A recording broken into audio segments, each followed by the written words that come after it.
Elon Musk is a man who has always held firm, even when his companies were on the brink of collapse. But today, he couldn't hold back the tears. His voice was shaking. He looked into the camera and barely squeezed out the words, "America is no more." You're saying. The USA border is closed. This is not a joke or a conspiracy theory. This is a reality that has already changed the country. Tesla and SpaceX stocks have plummeted. The American economy is losing billions every hour. Hundreds of thousands of families are torn apart by the border.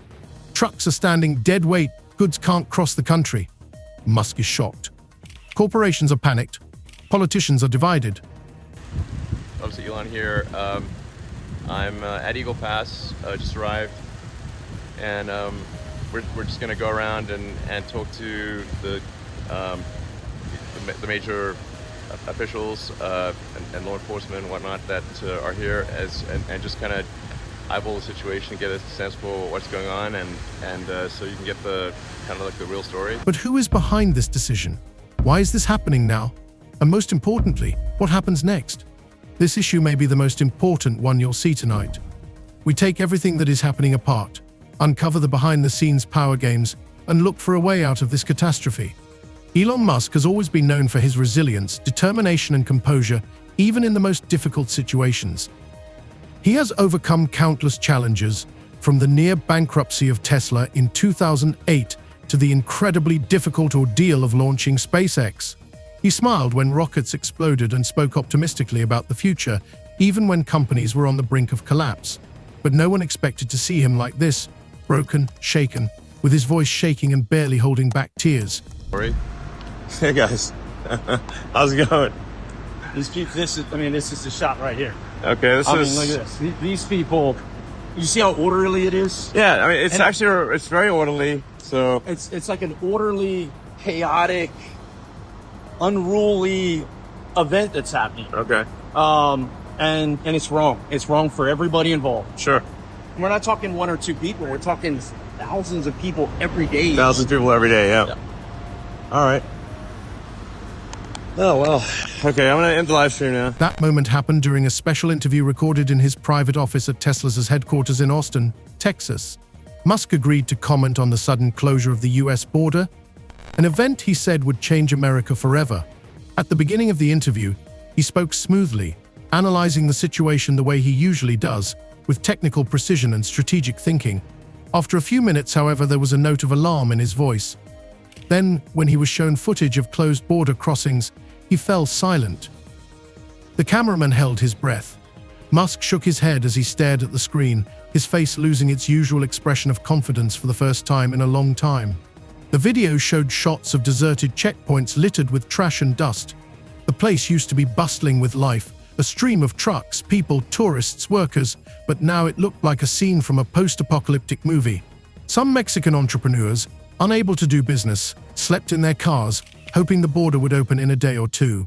Families with children denied entry sat on the cold pavement, unsure of what to do next. Musk sighed heavily, his lips trembling. He tried to say something, but his voice traitorously trailed off. This isn't the America I know," he whispered. Tears stood in his eyes. The episode quickly went viral on social media. Within hours, the video of an emotional Musk went viral. Joe Biden didn't just open our borders, he flew illegal aliens over them to overwhelm our schools, hospitals, and communities throughout the country. Entire towns like Aurora, Colorado, and Springfield, Ohio, buckled under the weight of the migrant occupation and corruption like nobody's ever seen before. CNN, BBC, Fox News, all the major news outlets instantly picked up on the moment. Experts began analyzing his reaction, comparing it to his other public appearances. Some psychologists said that Musk is under deep stress, not only from the economic impact of the border closure, but also from the destruction of the American values he has so strongly supported. Elon Musk is not just a big businessman, he is the son of immigrants. His mother, May Musk, was born in Canada, and he himself grew up in South Africa, moving to the US as a young man. He has said many times that America is the land of opportunity, which took him in and gave him the chance to create SpaceX, Tesla, Neuralink, and a host of other companies. Now, he says, that principle of freedom has been jeopardized. Musk has always been an advocate of open borders for talented people. He believed that if a person is smart, hardworking, and strives for progress, he should get the opportunity to work and live in the United States. He repeatedly said that the best engineers, programmers, and entrepreneurs create the economy of the future. But now he saw those ideas crumbling. He knew hundreds of startups that depended on talent from around the world. He realized that millions of jobs could disappear because supply chains would be disrupted and the labor market would become scarce. It's not just about business, he said in an interview, wiping away a tear. It's about people, about their families, their dreams. We're not just ruining the economy, we're ruining lives. Beautiful towns destroyed. Now, just as I promised in my inaugural address, we are achieving the great liberation of America.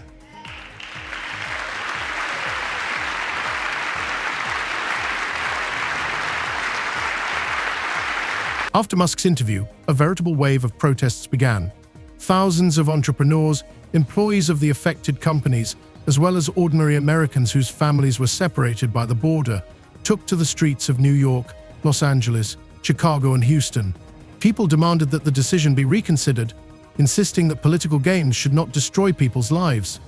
At this time, major corporations including Apple, Microsoft, and Amazon issued a joint statement expressing serious concerns about the potential blow to the technology industry.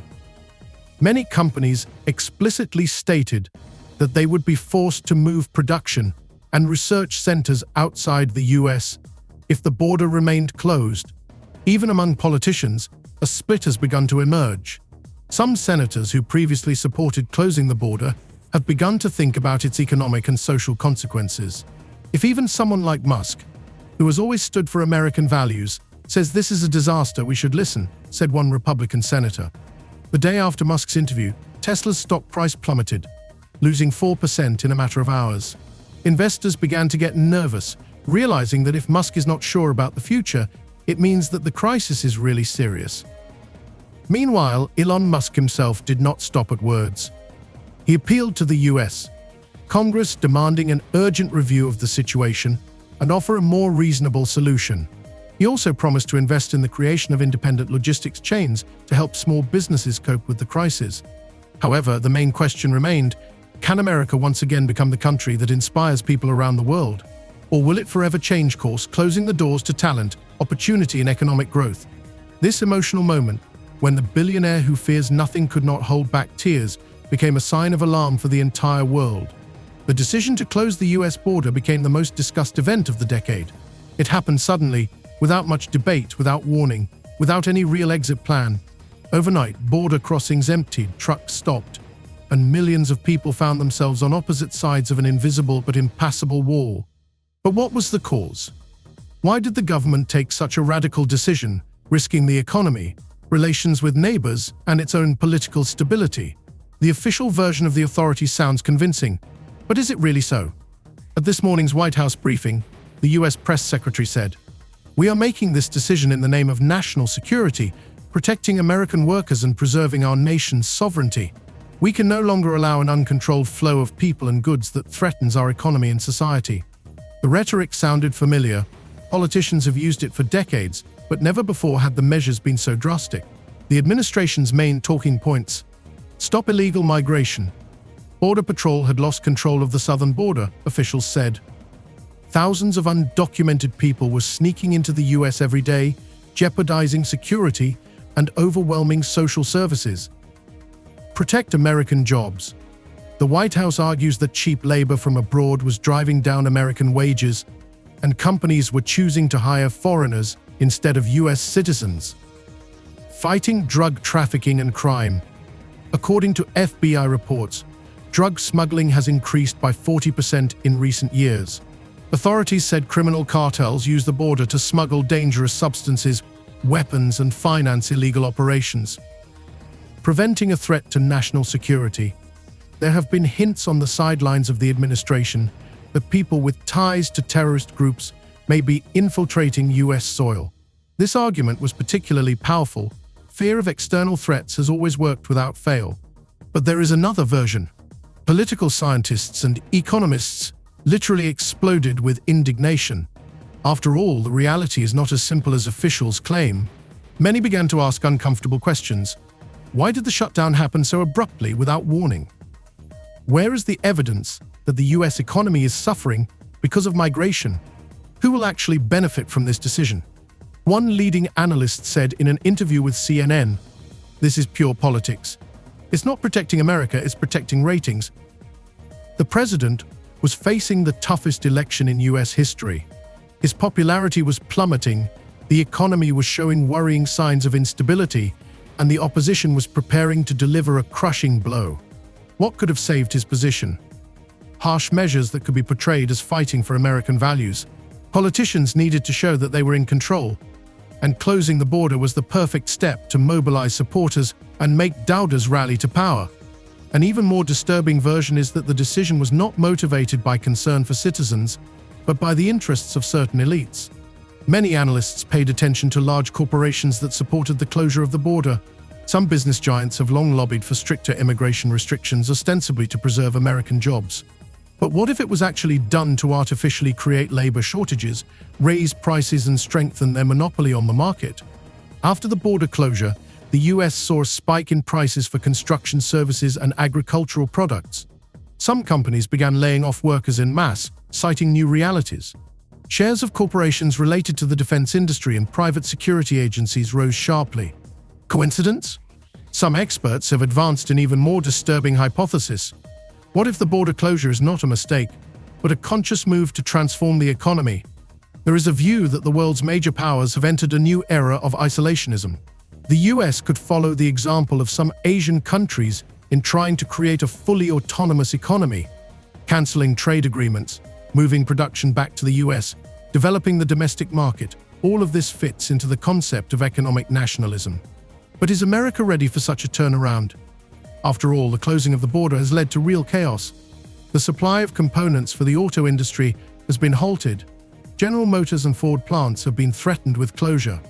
Farmers are forced to destroy crops because they can't sell them for export. Retailers are suffering losses, stores are reporting shortages of goods produced abroad. The economy is literally collapsing and the government is not commenting on what is happening. What is the real reason? At this point, the truth remains hidden. Officials keep saying it was necessary. But with each passing day, the questions are getting bigger. Why did Musk burst into tears in the interview? What does he know that the media isn't telling him? And most importantly, what forces are really driving this crisis? These are not just temporary measures. This is a global reversal that will determine America's future. Soon we will know the truth. But will we have a chance to make a difference? When the US authorities announced the immediate closure of the border, even the most pessimistic analysts could not have predicted how devastating the consequences would be. The decision seemed to have been made hastily, without taking into account the country's huge dependence on cross-border trade. In the first 24 hours, the US economy froze as if someone had hit the pause button. Thousands of trucks were stranded at the border, stock markets crashed 12%, the largest drop in 20 years. Small businesses were on the brink of survival, and large corporations began emergency meetings. Hundreds of thousands of families were separated. Some were stranded in another country, and some could not return home. The government assured that the situation was under control and new measures would soon be taken. But the reality spoke of an absolute crisis. The first to suffer was retail. Walmart, Target, and Costco stores reported shortages of key items within the first 48 hours of the border closure. Trucking companies reported millions of dollars in losses for every day of downtime. Ford, Tesla, and General Motors automobile plants had to suspend production due to component shortages. A Ford spokesperson stated that they cannot sell cars without parts. Each delay is $1 billion loss to the industry. Moreover, 90% of fresh fruits and vegetables were coming into the US through the southern border. Now they're simply gone. People were literally fighting over the last packages of food in supermarkets, and some chains imposed severe restrictions on food sales. The domino effect was unstoppable.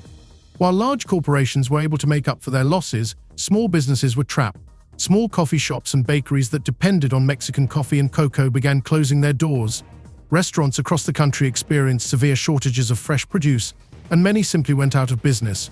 The construction industry was paralyzed. Cement, metals, wood, and other materials could not cross the border. The owner of a restaurant in California said they lost a third of their customers in just a few days. The issue was not only business but also jobs. Over 500,000 people lost their jobs in the first week. Economists predicted that if the border remained closed, that number would exceed 5 million. The border closure dealt not only an economic blow, but also a terrible social blow. Hundreds of thousands of families were separated. Students from overseas could not get into classes at USUC. People with medical problems could not get treatment abroad. There was chaos at airports and borders. People were literally begging border officers to let them go home. A woman at the border told me that her husband had stayed in Mexico and she was alone with her child and didn't know when they would see each other again. Every day there were new heartbreaking stories of families separated by this cruel policy. Mass protests broke out across the country. In New York City, thousands of people marched in Times Square with placards, "Open the border, and we are not slaves to the system." In Los Angeles, demonstrators blocked major highways, demanding an immediate solution to the crisis. In Texas and Arizona, there were clashes between protesters and police. The situation was getting more heated every day. One protester shouted that this was not just a border closure, it was a war against his own people. Social media literally exploded with people writing that America was losing itself, that it was a complete failure, that people were suffering and the government was silent. As the weeks passed, the crisis only deepened. Stock markets lost more than 30% of their value. The dollar collapsed amid panic among investors. Large international companies began to withdraw capital from the United States.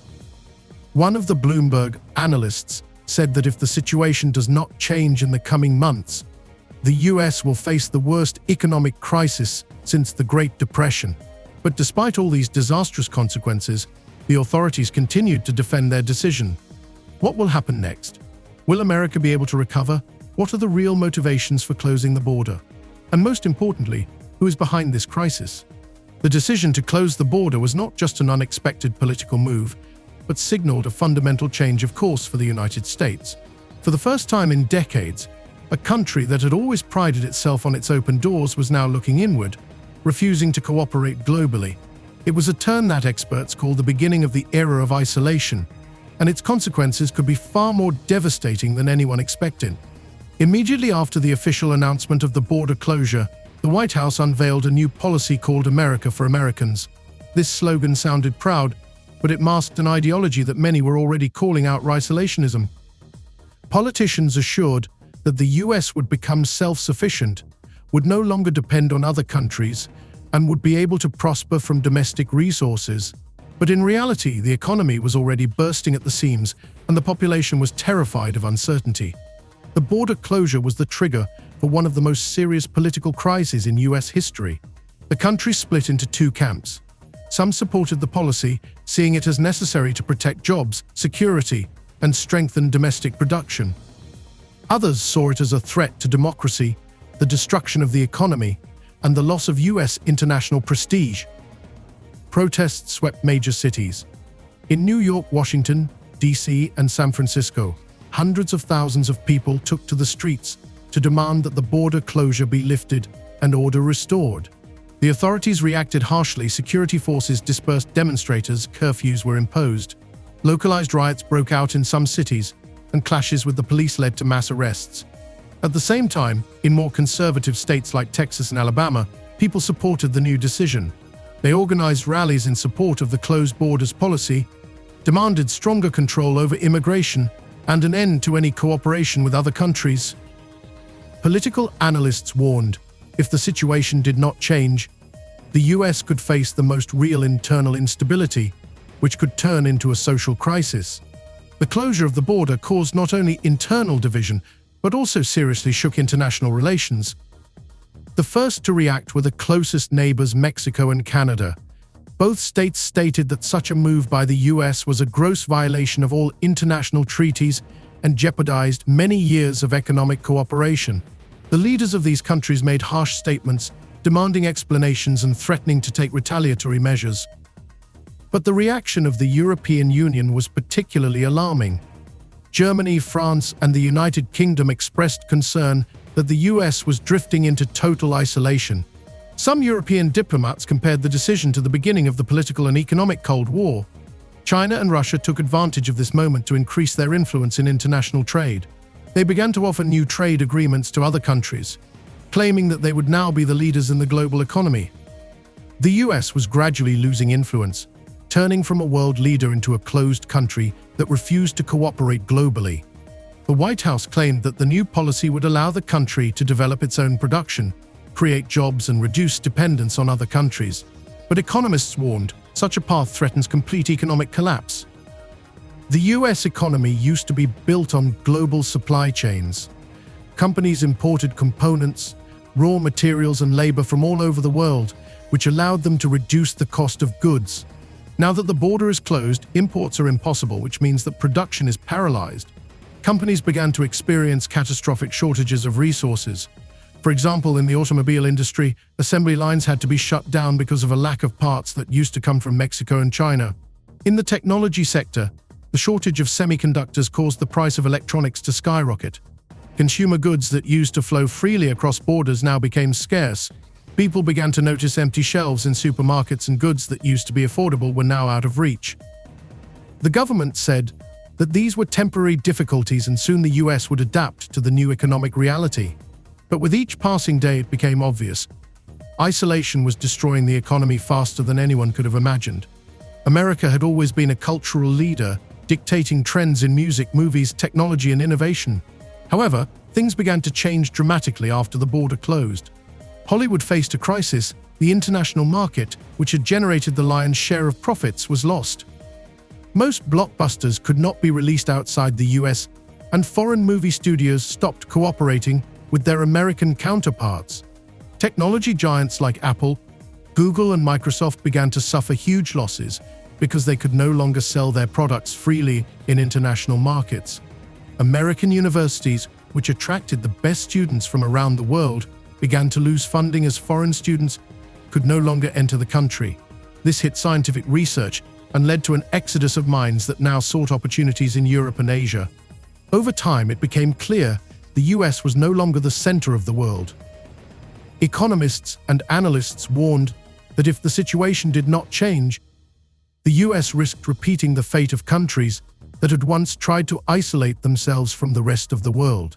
History knows many examples when such decisions led to economic decline, social instability, and complete loss of international influence. Can a country survive in a new world where it has closed itself off from everyone? Or will this experiment in isolation lead to consequences that cannot be undone? America faces a moment of truth.